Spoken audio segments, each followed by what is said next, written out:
नमस्कार दोस्तों, स्वागत है आपका कॉमर्स जोन के यूट्यूब चैनल पे। इस चैनल पे हम लोग पढ़ाई के अलावा भी कुछ डिस्कशन के टॉपिक्स होते हैं, उसे डिस्कस करते हैं। तो उसी संदर्भ में आज का जो हमारा डिस्कशन होगा वो होगा difference between ATM, debit card और क्रेडिट कार्ड। मतलब इन तीनों में क्या कॉमनैलिटीज है और तीनों में क्या अंतर है, इनको अपन समझने की कोशिश करते हैं। क्योंकि आजकल प्लास्टिक मनी या फिर कैशलेस ट्रांजैक्शंस जो है बहुत ज्यादा हो रहे हैं, तो आने वाले समय में इनकी इंपॉर्टेंस और बढ़ जाने की वजह से आप लोगों को ये समझना जरूरी है कि तीनों में डिफरेंस क्या है, तीनों में सिमिलरिटीज क्या है, या तीनों में से आपके लिए कौन सा कार्ड जो है काम का है। तो चलिए शुरू करते हैं। सबसे पहले हम बात करते हैं एटीएम कार्ड की। तो एटीएम की अगर अपन बात करते हैं तो एटीएम का फुल फॉर्म होता है ऑटोमेटेड टेलर मशीन। टेलर का मतलब ये होता है बैंक में जब आप जाते हो तो जिस व्यक्ति से आप कैश का लेन देन करते हो, या कैश जमा करवाते हो, या कैश लेते हो, या मान लीजिए आपका पासबुक अपडेट करवाते हो, या आप अपने बैंक अकाउंट से ट्रांसफर किसी और अकाउंट में ट्रांसफर करवा देते हो, ये जो काम होता था आपका पासबुक अपडेशन वगैरह करवाने का, ये जो काम जिस व्यक्ति से आप करवाते थे उसे हम कहते हैं टेलर।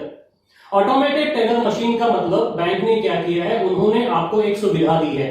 जगह जगह पर उन्होंने एटीएम सेंटर्स खोल दिए हैं 24/7। जब मर्जी आए आप जाइए, पैसा निकालिए। वहां पे आप क्या काम करेंगे, मशीन के द्वारा आप वही काम करेंगे जो वहां बैठा व्यक्ति टेलर जो है आपके साथ में काम कर सकता था। मतलब क्या हुआ, कैश आप डिपॉजिट कर सकते हैं, कैश आप विड्रॉ कर सकते हैं, फंड्स को आप ट्रांसफर कर सकते हैं, अपने बैलेंसेस चेक कर सकते हैं, या इवन पासबुक की आप प्रिंटिंग करवा सकते हैं।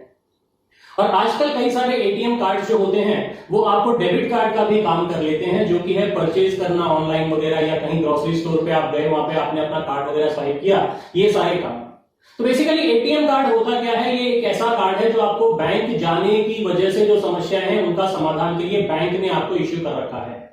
आपके अकाउंट में जब तक पैसा होगा तब तक आप ये अकाउंट को काम में, इस एटीएम कार्ड को आप काम में ले सकते हो।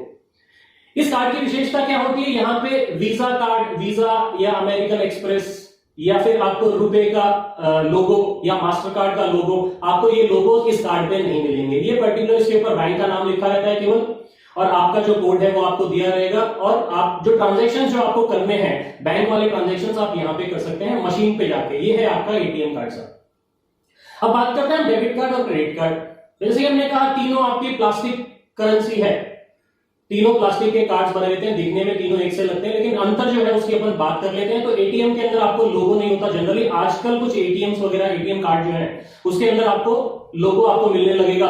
वीजा का भी मिल जाएगा, मास्टर कार्ड का मिल जाएगा, रुपए का मिल जाएगा, अमेरिकन एक्सप्रेस का मिल जाएगा। ये आपको अब लोगोस मिलने लगे हैं एटीएम कार्ड्स के ऊपर भी। लेकिन अभी भी जनरली अगर आप देखें तो सिर्फ एटीएम कार्ड अगर है, एटीएम का डेबिट कार्ड के ऊपर तो होना ही होना है, क्योंकि उसके अंदर डेबिट कार्ड की फैसिलिटीज भी है। जनरल एटीएम कार्ड पे नहीं होता है। बात करते हैं डेबिट कार्ड की। डेबिट कार्ड का मतलब क्या हुआ, जैसे आपका प्रीपेड मोबाइल है वैसे ही आपका डेबिट कार्ड होता है।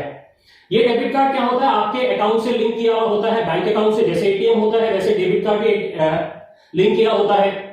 इसके ऊपर आपको सर्विस प्रोवाइडर जो होता है, जो बैंकिंग नेटवर्क का जो काम करता है, सर्विस प्रोवाइडर, या अमेरिकन एक्सप्रेस बोल लीजिए, रुपए बोल लीजिए, वीजा बोल लीजिए, मास्टर कार्ड बोल लीजिए, ये पेमेंट नेटवर्क का जो काम करते हैं उनका लोगो लगा रहता है। इससे क्या मतलब होता है, किसी भी बैंक से अगर आपको ट्रांसफर करना है, फंड ट्रांसफर या परचेज करना है, आपको कहीं पे भी कुछ भी, तो आप वो काम कर सकते हैं बिना कैश लेन देन किए। इससे क्या हो जाता है, आपके पास में जो भी कैश का जो डर है उस डर को आप कम कर सकते हो।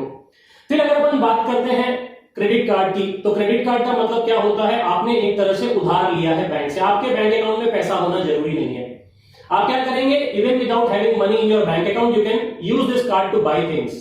पैसे भी आप निकाल सकते हो, सामान वगैरह खरीद सकते हो। वापस पेमेंट के अंदर आजकल ईएमआई का ऑप्शन आपको दे रखा है कि भाई इंस्टॉलमेंट्स में पैसे पे कर देना। ये क्या एक तरह से शॉर्ट टर्म लोन आपको देता है। इस अमाउंट, इसकी अमाउंट की जो लिमिट है वो बैंक डिसाइड करेगी आपकी ट्रांजैक्शन हिस्ट्री के आधार पे। तो यहां पे क्या है, आपके पास में बैंक में बैलेंस भी नहीं है, तो थोड़े टाइम के लिए बैंक आपको उधार देती है, और इसके ऊपर कुछ चार्जेस भी बैंक लेवी करती है। विद इन टाइम अगर आप पे कर देते हो तो कोई चार्जेस आपसे नहीं लिया जाता, लेकिन थोड़ा सा ज्यादा होती है। आपका इंटरेस्ट रेट जो है वो normal bank loan interest rate से ज्यादा होता है। फिर सब बात ये आती है कि तीनों में से हमारे लिए बढ़िया कौन सा कार्ड है। तो देखो, हर तरह के लोग होते हैं, आपकी जरूरतें अलग अलग होती है। मान लीजिए कई तरह के लोग जो होते हैं कंजर्वेटिव अप्रोच के लोग जो होते हैं, जिनको ये लगता है कि भाई मेरे पास जितना है मैं उतने में ही खर्च करूंगा, उधार नहीं लूंगा, इस तरह की मेंटालिटी वाले जो लोग होते हैं उनके लिए एटीएम या डेबिट कार्ड बढ़िया है। दोनों आपके बैंक अकाउंट से लिंक किए हुए हैं, पता चलता रहता है कितना आपने यूज किया है, बैंक में बैलेंस कितना है। जैसे ही आप ट्रांजेक्शन करेंगे आपके पास में एक एसएमएस आ जाएगा, इतना पैसा आपने यूज किया है या निकाला है और इतना आपका बैलेंस बचा है। तो ऑनलाइन अपडेशन आपका होता रहता है। तो ये कार्ड उन लोगों के लिए बढ़िया है जो कोई तरह की रिस्क नहीं लेना चाहते, उधार वगैरह भी नहीं लेना चाहते, उन लोगों के लिए एटीएम कार्ड और डेबिट कार्ड काम का है। क्रेडिट कार्ड किन के लिए है सर? जो छोटा मोटा काम करते रहते हैं, उनके पास में पैसों का फ्लो जो है थोड़ा टाइम लग जाता है, छोटे मोटे व्यापारी से अपन बोल सकते हैं। या मान लीजिए ऐसे कई एम्प्लॉइज वगैरह हैं जिनको हिसाब रखना पड़ता है अपने ट्रैवलिंग का या अपने रेगुलर एक्सपेंसेस का, ताकि वो रीइंबर्समेंट करवा ले। तो उन्हें क्या होता है, पूरे महीने खर्च करने को मिलता है और क्रेडिट कार्ड का जैसे स्टेटमेंट आता है वो अपने एम्प्लॉयर से क्या करता है, पैसों का रीइंबर्समेंट करवा लेता है। तो जैसे आपकी जरूरत है वैसे आप उस कार्ड को यूज कर सकते हो। तो बेसिक तीनों के अंदर सिमिलरिटीज ये है साहब, ये आपका कैशलेस ट्रांजैक्शंस के लिए काम आता है। फर्क ये होता है कि एटीएम पैसा होगा तो पैसा निकालने टेलर वाला काम करता है एटीएम। डेबिट कार्ड क्या होता है, प्रीपेड मोबाइल जैसे है, जैसे ही आपका बैलेंस खत्म हो गया आप वापस रिचार्ज करवा लें, बैंक के अंदर अमाउंट जमा करवा दें, वापस ट्रांजैक्शंस आपके शुरू हो जाएंगे। क्रेडिट कार्ड क्या है आपका, पोस्टपेड बैलेंस जैसे, पूरे महीने आप काम में ले लो, महीने के अंत में आपका एक स्टेटमेंट आएगा, उसके हिसाब से आपको पेमेंट करना पड़ेगा। और ईएमआई की फैसिलिटी अगर आपको मिल रखी है तो उसके हिसाब से अगर आप इंस्टॉलमेंट्स पे करेंगे तो आपका ट्रांजैक्शंस पूरा हो जाता है। तो ये है आपके basic differences ATM, debit card और क्रेडिट कार्ड के अंदर। आशा करता हूं कि आपको इनका डिफरेंस समझ में आ गया होगा। और भी किसी तरह की आपके पास में अगर क्वेरीज है तो आप कमेंट बॉक्स में लिख दें, हम उसके बारे में भी डिस्कस करेंगे। ठीक है, thank you so much, bye.